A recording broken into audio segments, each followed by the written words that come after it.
नमस्कार। आज के इस खास विश्लेषण में हम एक बहुत ही दिलचस्प कहानी पर बात करने वाले हैं। एक ऐसी कहानी जो सिर्फ एक परिवार तक सीमित नहीं है, बल्कि हमारे आसपास के समाज की एक बहुत बड़ी हकीकत, दौलत के दिखावे को बेनकाब करती है। कहानी है मीनल और उसकी बेटी तनुजा की। मीनल एक ऐसी महिलाएं हैं जिन्हें अपनी अमीरी, अपना रुतबा दुनिया को दिखाने में बहुत मजा आता है। लेकिन दूसरी तरफ है उनकी बेटी तनुजा, जो इस पूरी चकाचौंध के बीच एकदम सादगी भरा जीवन जीना पसंद करती हैं।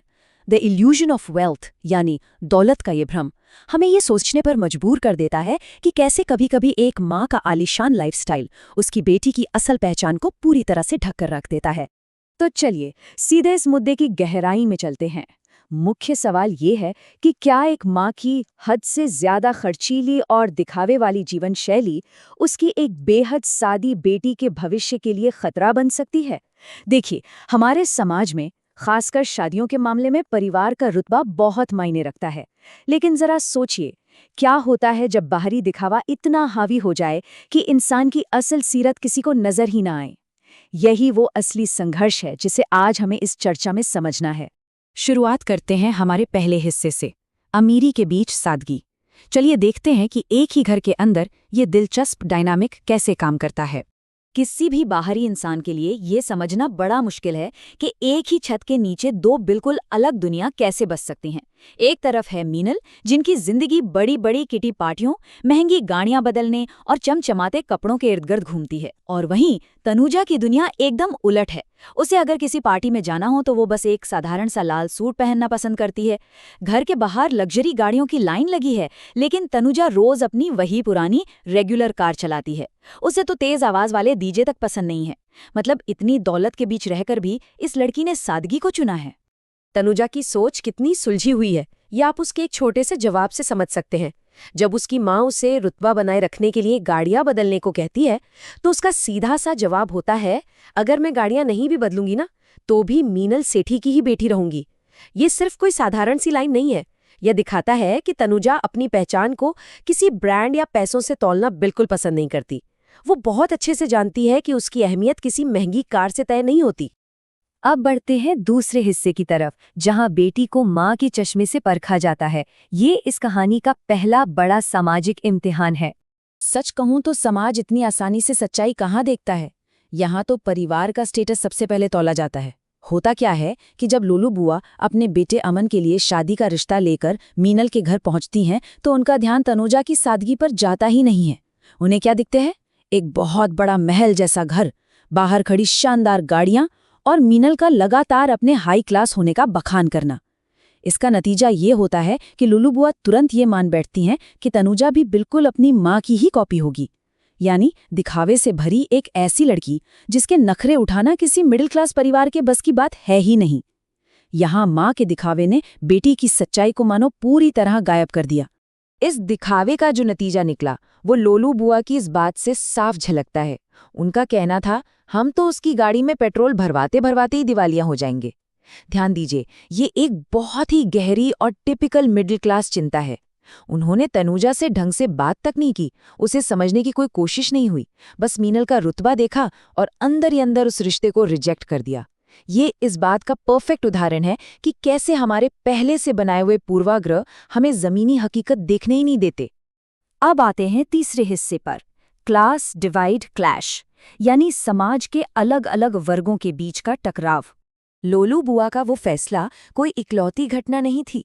इस परिवार के लिए ये दिखावा एक ऐसा श्राप बन गया जो बार बार उनके सामने आता रहा।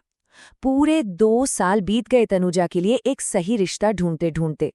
ऊपर से मीनल की किटी पार्टी वाली सहेलियों के ताने अलग कि मीनल गाड़ियां तो खरीद सकती है पर एक बढ़िया दामाद नहीं। समाज का ये दबाव बहुत ही भारी होता है। लेकिन फिर इन 2 लंबे सालों की निराशा के बाद एक छोटी सी उम्मीद दिखती है जब मीनल की बहन एक नया रिश्ता लेकर आती है, और वो रिश्ता था यश का। लेकिन यहाँ भी चीजें इतनी आसान नहीं थी। जब यश का परिवार, जिनमें उसकी माँ मोहिनी भी थी, तनुजा को देखने आते हैं, तो दोनों परिवारों के बीच का भारी अंतर एकदम साफ नजर आता है। मीनल उनका स्वागत एक ऐसे हॉल में करती है जहां बड़े बड़े झूमर लगे हैं, नौकर फैंसी कॉफी और ढेरों स्नैक्स सर्व कर रहे हैं। अब इसके एकदम उलट यश की मां मोहिनी अपने मिडिल क्लास घर को याद कर रही होती है, जहां मेहमानों को सिर्फ चाय बिस्किट दिया जाता है और काम करने के लिए कोई नौकर चाकर नहीं है। ये लाइफस्टाइल का गैप इतना बड़ा था कि मोहिनी अंदर ही अंदर बुरी तरह घबरा रही थीं। मोहिनी का वो डर इस एक वाक्य में पूरी तरह छलक उठता है। वो कहती हैं, अगर यश उस लड़की से शादी करेगा तो जिंदगी भर अपनी अमीर बीवी का नौकर बनकर रह जाएगा। एक बार फिर कहानी खुद को दोहरा रही थी। तनुजा को जाने बिना सिर्फ उसकी माँ का स्टेटस देखकर एक और रिश्ता टूटने की कगार पर आ खड़ा हुआ था।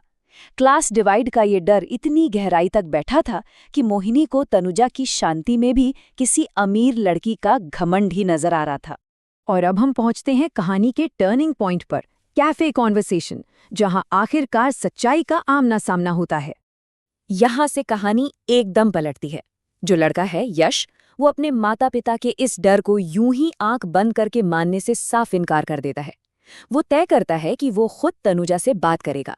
एक बहुत ही साधारण से कैफे में बिना किसी औपचारिकता के यश सीधे सीधे तनुजा से एक सवाल पूछता है, क्या एक हाई क्लास परिवार की लड़की सच में मिडिल क्लास जीवन में एडजस्ट कर पाएगी? ये सवाल मानो इस पूरी कहानी का सबसे बड़ा टेस्ट था। यहाँ कोई आलीशान घर नहीं था, कोई दिखावा नहीं था, बस दो लोग थे जो बिना किसी फिल्टर के एक दूसरे का सामना कर रहे थे। और इस सवाल पर तनुजा का जवाब एकदम सच्चा था। उसने बिना लाग लपेट के बताया कि उसे न तो शोर शराबे वाली पार्टियां पसंद है और न ही बेवजह का दिखावा करना। उसने ये भी साफ किया कि उसे घर के छोटे मोटे कामकाज आते हैं और सबसे अहम बात, वो नई जिम्मेदारियां उठाने और चीज़ों को सीखने के लिए पूरी तरह से तैयार है। सच कहूं तो यही वो सीधी और सच्ची बातचीत थी जिसने उन सारे स्टीरियोटाइप्स को एक झटके में तोड़ दिया जो सिर्फ एक महल जैसे घर को देखकर बना लिए गए थे। तो चलिए अब इस कहानी के अंतिम हिस्से पर नजर डालते हैं, पूर्वाग्रहों से परे, जहां सच्चाई की जीत होती है। कैफे से निकलते वक्त यश तनुजा को अपनी उसी साधारण सी कार में ड्रॉप करता है और तनुजा उसमें बहुत ही आराम से बिना किसी हिचक के बैठ जाती है। घर आकर यश अपने माता पिता से एक बहुत ही खूबसूरत बात कहता है, वो अमीर जरूर है पर बिगड़ी हुई नहीं है। बस इस एक वाक्य ने पूरे मुद्दे को सुलझाकर रख दिया। यश ने उस बाहरी चकाचौंध के पार उस इंसान को देखा जिसे लोलू बुआ या उसकी खुद की माँ नहीं देख पाई थीं। उसने मीनल की फैंसी लाइफस्टाइल को तनुजा की पहचान नहीं बनने दिया।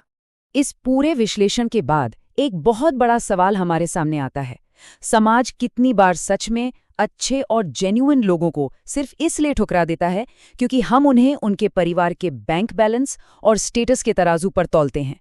ये कहानी हमें एक बहुत ज़रूरी सबक देती है कि किसी भी इंसान की असली पहचान उसके घर के झूमरों या महंगी गाड़ियों से नहीं, बल्कि उसकी सादगी और उसकी सोच से होती है। धारणाएं बनाने से पहले सच्चाई जानना हमेशा ज़रूरी होता है ना? सोचने वाली बात।